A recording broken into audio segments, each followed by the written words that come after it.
Continuamos con nuestros directos desde el estudio de grabación y en esta ocasión no damos la bienvenida a un coche, sino que vamos a dar la bienvenida a dos que nos van a enseñar y nos van a permitir reflexionar sobre cómo ha cambiado la automoción en los últimos 30 años. Tenemos por un lado un coche de la época dorada de la conducción, antes de que llegaran los radares, antes de que llegasen los controles de tracción, antes de que la electrónica se impusiera dentro y fuera del automóvil. Y, ¿por qué no decirlo? Es un GTI. Y por otro lado tenemos justo lo opuesto, tenemos un coche eléctrico que supone la racionalidad extrema y posiblemente el futuro. ¿Será el futuro? ¿Será más apasionante? ¿Será menos? No lo sabemos, vamos a hablar de ello. Y para ello nada mejor que presentar lo que tenemos por delante. Tenemos un Peugeot 205 GTI y un Peugeot 208. ¿Y quién nos va a explicar cosas de este coche? Nos lo va a explicar Javier Rivera, que es el propietario desde hace casi 2 décadas de esta joya histórica como es el 205 GTI. Javier, ¿qué nos puedes contar de tu coche y del 205 GTI en general? Hola, Óscar. Bien, es un GTI puro de los 80, como bien comentas, del mundo de los rallies, y lleva el famoso motor 1900 atmosférico. Lleva cuero, el símil de cuero, la llanta de 15 pulgadas y lo que representaba en la época, poco peso, mucha potencia, agilidad, prestaciones puras. Pero es que además es un coche tan característico con esos emblemas en el pilar C, esas molduras laterales, es inconfundible al primer golpe de vista. Así es. 30 años después sigue llamando mucho la atención. La llanta, los interiores, el cuero, seguimos, la verdad que francamente bien. Comentabas que un GTI era conducción pura, un coche ligero, ese motor atmosférico. ¿Ese motor tenía bajos o era un motor un poquito picudo? Era picudo, este motor le tienes que llevar por encima de las 3000 revoluciones por minuto porque hasta ahí no transmite sensaciones, pero de ahí en este caso hasta las 7000 vueltas son pura sensación, manejabilidad, agresividad, muy bien. Términos ellos no muy políticamente correctos ahora, ¿no? Efectivamente, tienes razón. Bueno, pues nada, ahora estamos en un cambio de paradigma, estamos yéndonos a la electricidad. Y el 208 también tiene sus versiones térmicas, pero como sucedía con el 205 GTI, esta versión eléctrica es una de las más apetecibles. Y ha cambiado recientemente, está a punto de salir la evolución, porque 3 años en el mundo del automóvil es mucho, y más cuando hablamos de eléctrico.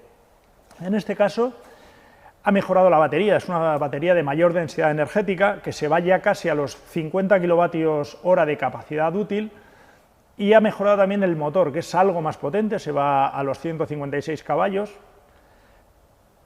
que dan, si bien hablamos de kilovatios en motor eléctrico, para que nos suene a todos hablamos de caballos 156, pero sobre todo es un motor que destaca por un aprovechamiento magnífico de la batería y un motor que nos va a permitir recorrer 400 kilómetros sin repostar. Eso sí, si apuramos esos 400 es posible que acabemos en una grúa y salvo que nos guste, mejor recargamos antes. Vamos a recargar bien por corriente alterna, hasta 11 kilovatios en trifásico, o bien por corriente continua, hasta 100 kilovatios. Esta corriente continua, ya sabemos, no conviene abusar de ella, pero aún así, Peugeot ofrece una garantía fantástica de duración de la batería, estableciendo que durante 8 años o 160.000 kilómetros tiene que alcanzar al menos el 70% de estado de carga. Bien, tenemos la racionalidad, tenemos la pasión. ¿Tú establecerías, como aficionado al mundo del automóvil, estableces algún paralelismo entre GTI y electricidad? Bueno, los dos aceleran, frenan. Y ahí acaban todas las las yo creo que ¿no? ahí las similitudes, la racionalidad con aquella época no tiene nada que ver. No tiene mucha... Efectivamente, porque como todo coche eléctrico tiene una aceleración desde parado estupenda, tiene una ausencia de vibraciones, de ruido, de sonoridad, de funcionamiento estupenda, y llevando el peso de la batería centrado entre ejes tiene una velocidad de paso por curva fantástica, pero claro, sinónimo de perder capacidad de batería esa aceleración, de forma que serían complementarios. En arrancadas a bajo régimen y por paso por curva tenemos un eléctrico. por agilidad, por placer en acceso de curvas, tenemos un GTI. Pero también ha habido otro aspecto que quizá ha cambiado, que bueno, cuando se lanzó el 205 era impensable, como es la electrónica, ¿no? ¿Te parece que un coche con estas ayudas a la conducción, como pueden tener los coches modernos, y este entorno conectado puede ser un paradigma que añada cosas a la conducción, ya que la conducción de nuestros días es tan monótona? Bueno, todo ello lleva consigo el tema de la seguridad. El 205 GTI en seguridad tiene los cinturones de seguridad y poco más. Y la sabiduría del que conduce. Y la sabiduría del que conduce el coche, exactamente. Y ahora nos ayuda el coche. Ahora nos ayuda el coche, que 30 años después viene muy bien. Efectivamente. El 205 era un coche de 3,7 metros y en aquel momento era prácticamente de los coches que destacaban dentro y fuera de su entorno. El 208 se va por encima de los 4 metros. Y tiene, como decíamos, una serie de elementos que eran impensables hace 3 décadas.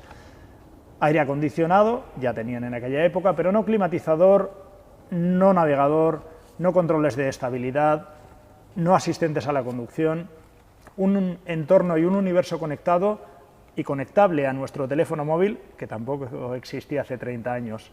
Aún así, o precisamente por eso, el avance es notable. Podemos seguir manteniendo la diversión para algunos momentos, pero posiblemente para nuestro día a día la evolución haya marcado un antes y un después del automóvil. Y la racionalidad de un eléctrico es lo que tenemos hoy por hoy.